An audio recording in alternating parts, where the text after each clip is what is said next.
Ladies and gentlemen, in recent days, public opinion in Russia has been erupting with outrage over the death of Lieutenant General Igor Kirillov, commander of the radiation, chemical, and biological defense forces of the Russian military.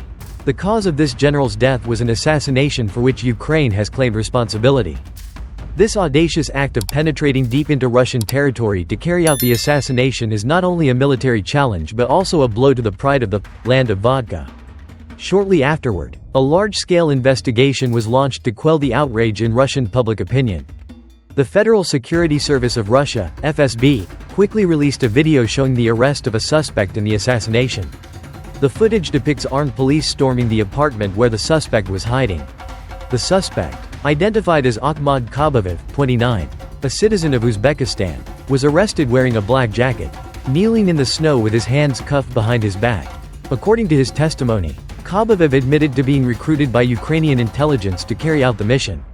Under instructions from Ukraine, Kabayev traveled to Moscow, received a high-powered improvised explosive device, and installed it on a tram near General Kirillov's residence. To track the target's movements, the suspect rented a car and equipped it with a Wi-Fi camera to transmit live video to the masterminds in Dnipro, Ukraine. When the live feed showed General Kirillov and his aide leaving the building, Kabayev detonated the explosive device remotely. The suspect revealed he was promised $100 and assured safe relocation to a European Union (EU) country upon completing the mission.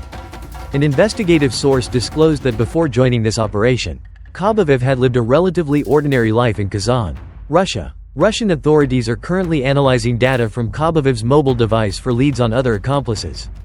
The FSB has since handed the suspect over to the investigative agency.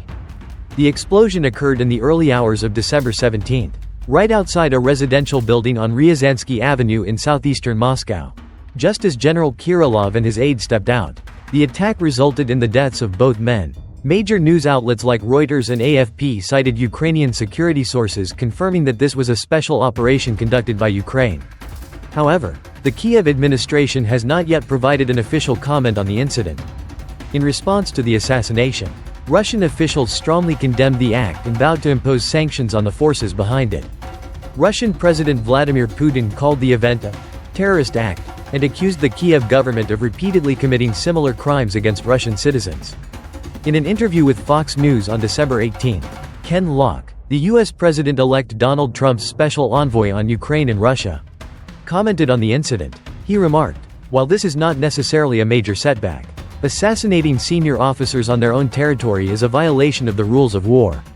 This not only prolongs the conflict but also reflects poor strategic calculation. It's a sensitive issue, yet one we must confront as a reality." In the aftermath of the assassination of the Russian general, former Russian President Dmitry Medvedev warned that all NATO decision-makers from countries supporting Ukraine could and should be considered legitimate military targets by the Russian state. Ken Locke, a former lieutenant general in the U.S. military, confirmed in an interview with Fox News that he plans to visit Ukraine before President-elect Trump's inauguration in January 2025. In a fact-finding mission, Locke does not plan to visit Russia but has expressed openness to the idea. According to a Bloomberg report dated December 18, experts note that both Russia and Ukraine are racing to inflict maximum damage on each other to gain leverage in upcoming negotiations, particularly as President-elect Donald Trump has vowed to swiftly end the conflict upon taking office. This is a significant escalation, Ian Bremmer, president of Eurasia Group, commented, highlighting the rank and importance of General Kirillov.